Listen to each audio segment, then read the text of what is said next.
Om Swastiastu. Halo anak-anak semua, selamat pagi Pak Guru ucapkan pada anak-anak kelas 3 SD Negeri 2 Bak-Bakan Gianyar. Nah, pada hari ini kita akan kembali belajar bersama pada materi yang kedua, pada tema 2, subtema yang kedua, pembelajaran ketiga dan keempat. Nah, silakan anak-anak amati, buka buku paket tema 2-nya dan LKS tema 2. Sesuaikan dengan materi yang akan Pak Guru sampaikan pada video pembelajaran ini.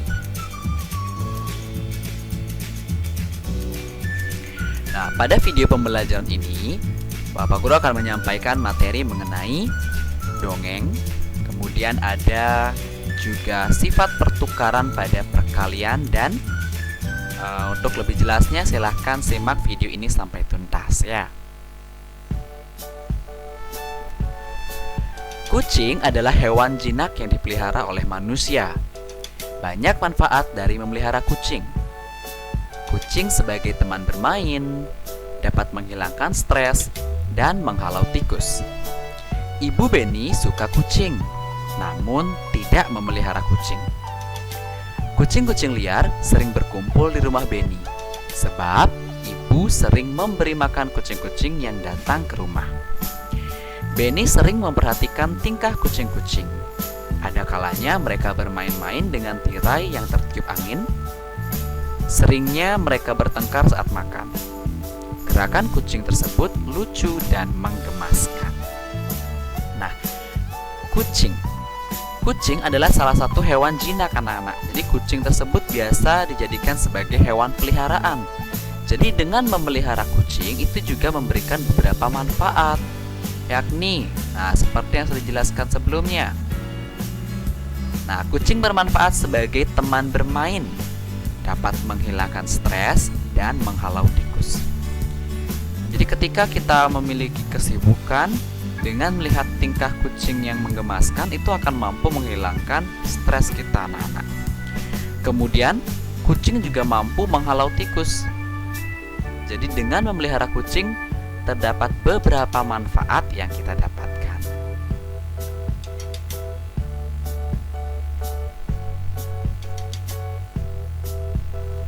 Nah, hari ini Benny sedang membaca majalah tentang harimau. Harimau adalah salah satu hewan buas. Tempat hidupnya di hutan belantara. Jumlah harimau di dunia semakin berkurang, maka harimau termasuk binatang yang dilindungi. Nah, berbeda dengan binatang sebelumnya anak-anak, ya, binatang kucing. Kalau kucing itu termasuk hewan jinak, jadi dapat kita pelihara. Berbanding terbalik dengan harimau, ya. Jadi harimau ini bukan termasuk hewan peliharaan, bukan termasuk hewan yang jinak, namun merupakan hewan yang buas. Jadi kita dapat memelihara harimau anak-anak. Nah, jika kucing tersebut jumlahnya masih dengan mudah kita temui, berbeda dengan harimau. Harimau adalah salah satu contoh hewan langka. Artinya jumlahnya sudah tidak ada banyak di dunia. Sehingga yang perlu kita lakukan adalah melestarikannya dengan cara melindungi harimau, ya, tidak melakukan perburuan liar, sehingga jumlahnya dapat terus bertambah, tidak terancam punah. Nah, ternyata di majalah yang dibaca oleh Benny itu terdapat sebuah dongeng yang bercerita tentang harimau. Bacalah dongeng berikut dengan tepat, kemudian ceritakanlah di depan teman-teman kalian. Nah, pada buku tematik di buku paket tema 2-nya, di sana terdapat sebuah dongeng anak-anak yang judulnya Kisah Petani dan Anak Harimau. Nah, coba anak-anak baca terlebih dahulu.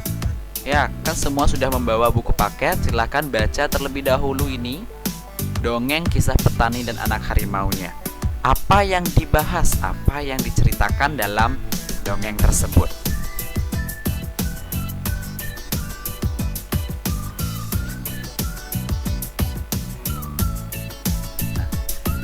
Tahukah anak-anak jika dongeng Kisah Petani dan Anak Harimau ini termasuk dongeng tentang hewan? Nah, dongeng tentang hewan ini disebut juga dengan fabel, anak-anak. Ya, jadi dongeng tentang hewan atau dongeng yang tokohnya itu adalah hewan, itu disebut fabel. Jadi seperti ini, kisah petani dan anak harimau. Nah, ini termasuk fabel. Ya, jadi karena salah satu tokohnya adalah binatang. Contoh lainnya, kalau anak pernah nonton Si Kancil yang Bijak. Nah, itu termasuk fabel, anak-anak. Karena tokoh-tokoh di dalam dongeng tersebut adalah binatang. Kemudian, semut dan merpati. Itu juga merupakan contoh fabel atau dongeng yang tokohnya adalah binatang atau hewan. Jadi fabel tersebut adalah sebuah dongeng yang berasal dari cerita hayalan yang tokohnya adalah hewan-hewan, jadi tidak manusia seperti biasanya ya. Kemudian pada fabel tersebut berisi pula yang namanya amanat atau pesan moral yang ingin disampaikan penulis kepada pembaca. Nah, amanat ini dapat ditemukan dengan cara membaca dongeng dengan cermat. Jika kita membaca dongeng dengan cermat, maka kita akan mengetahui apa pesan yang tersirat di dalam dongeng tersebut, sehingga kita bisa menceritakan kembali kepada orang lain. Nah, sehingga apa yang kita baca, apa yang kita dapatkan pesan moralnya dapat kita sampaikan kepada orang lain, sehingga bermanfaat anak-anak apa yang kita baca. Nah, coba baca terlebih dahulu ya kisah petani dan anak harimau. Kemudian anak-anak cari tahu apa yang dibahas, bagaimana alurnya, kemudian apa amanat dalam dongeng ini.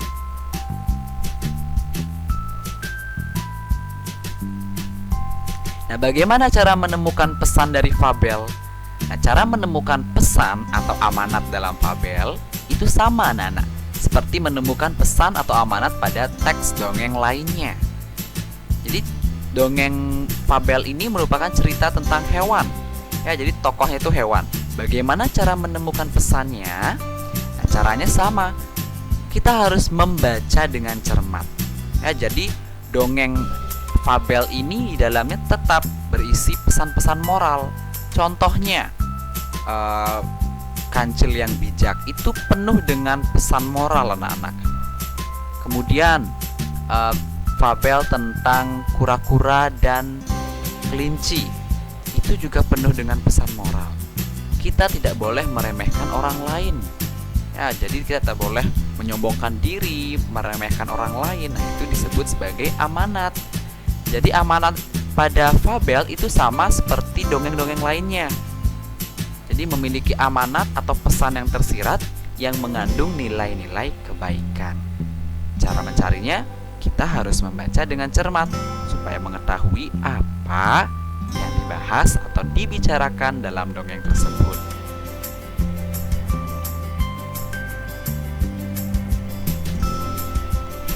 Keragaman sifat teman-teman di sekolah. Nah, seperti yang sudah kita ketahui, di kelas atau di sekolah itu terdapat berbagai banyak anak ya, berbagai macam watak dari siswa. Jadi begitu pula pada dongeng yang anak-anak baca. Hewan-hewan di sekitar kita itu memiliki ciri khas masing-masing, anak-anak. Kucing berkaki 4, berbulu dan bersikap manja kepada tuannya. Kelinci berkaki 4, jalannya melompat dan suka makan sayuran. Pada hewan yang memiliki ciri khas juga berlaku kepada manusia. Jadi bukan hanya hewan yang memiliki ciri-ciri, manusia juga memiliki ciri-ciri, baik ciri-ciri secara fisik maupun sifatnya. Jadi misalnya, Benny memiliki sifat yang penyayang binatang. Kemudian Edo bersifat penolong karena suka membantu teman. Nah, jadi setiap anak itu dalam satu kelas itu memiliki watak atau sifat yang berbeda-beda. Ada yang lucu, ada yang ramah, murah senyum, rajin, penyabar, penolong, bahkan ada pula yang pemarah, pemalas, dan lain sebagainya.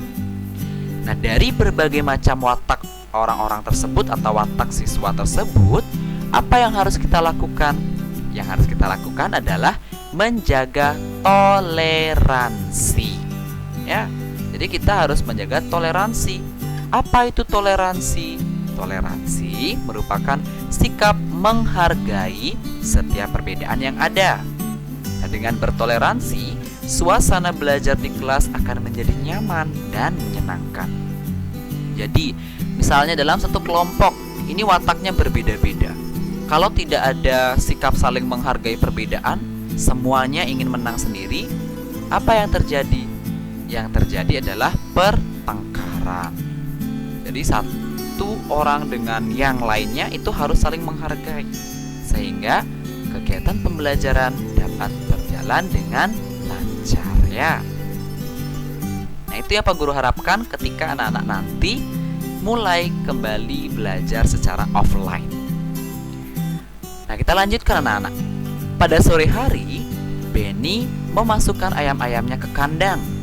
Ia menemukan beberapa telur di dalam kandang. Ia sedang berpikir, bagaimana jika telur itu ia simpan dalam beberapa tempat? Nah, kita bantu Benny menyelesaikan masalahnya. Nah, caranya seperti ini. Ayam-ayam Benny ada yang bertelur. Hari ini Benny mengumpulkan telur-telur ayam di kandang. Ia mengumpulkan 20 telur. Gambarlah telur pada kotak-kotak yang tersedia. A. Jika telur A disimpan pada 5 kotak, berapa isi telur pada masing-masing kotak? Akan diketahui ayamnya bertelur 20 biji atau 20 telur, ya. Kemudian akan disimpan di 5 kotak. Berapa masing-masing kotak terisi telur? Nah, untuk menyelesaikan soal ini, anak-anak akan kembali mengingat materi mengenai pembagian, ya, agar mudah kita menggunakan pembagian. Jadi kita bisa bagi dulu anak-anak. 20 dibagi 5 karena ada 5 kotak. Nah, berapa 20 dibagi 5? 5 kali berapa biar 20? 5 dikali 4. Ya. Nah, berarti pada masing-masing kotak ini terdapat 4 butir telur. 1, 2, 3, 4. Nah, ini Pak Guru tulis saja, ya. 4 4 4 4. Nah, sehingga ini dapat ditulis seperti ini. Jika telur disimpan dalam 5 kotak, maka tiap kotak berisi 4 butir telur. Hasilnya dari 20 dibagi 5. Kemudian, kita juga dapat menuliskannya dalam lambang bilangan. Nah, ini ingat, ini perkalian. Bagaimana cara menuliskan perkaliannya? Nah, ini Pak Guru hapus dulu. Bagaimana cara menulis perkaliannya?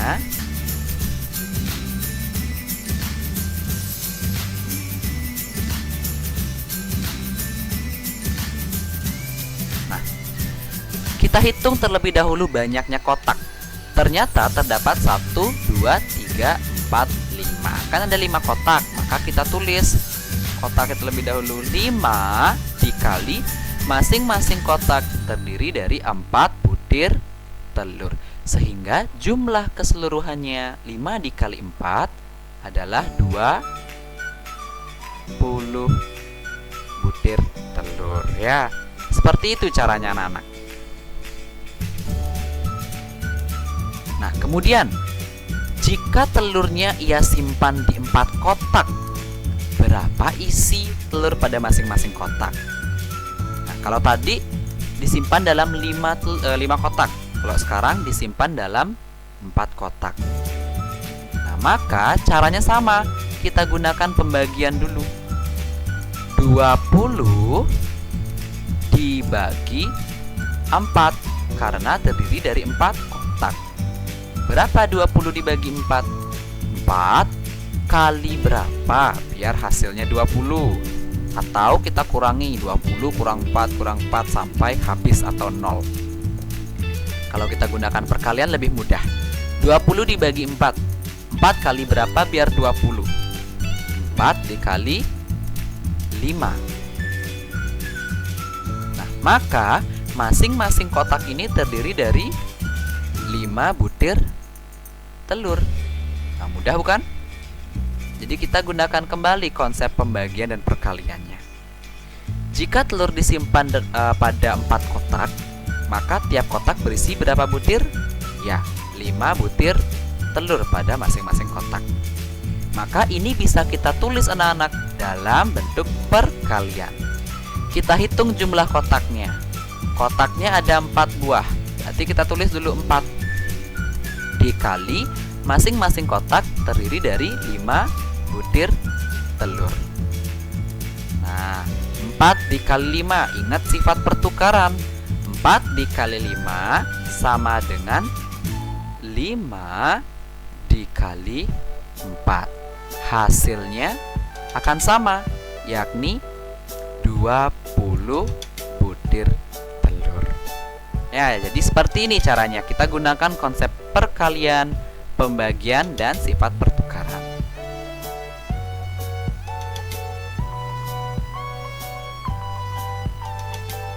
Nah, ini Pak Guru ingatkan kembali sifat pertukaran. A dikali B sama dengan B kali A. 5 dikali 2 sama dengan 2 dikali 5. Hasilnya akan sama, yakni 10. Nah, sifat ini juga berlaku pada yang namanya penjumlahan. Ya, jadi jangan dilupakan ketika materinya sudah lewat, itu akan tetap digunakan anak-anak ya. Nah, baik, sekian video pembelajaran kali ini. Jadi Pak Guru harapkan jika ada hal yang masih belum dimengerti atau kurang dipahami, atau Pak Guru terlalu cepat menjelaskan, bisa bertanya pada grup kelas ya. Terima kasih. Pak Guru akhiri dengan para mesanti. Om Santi Santi Santi Om.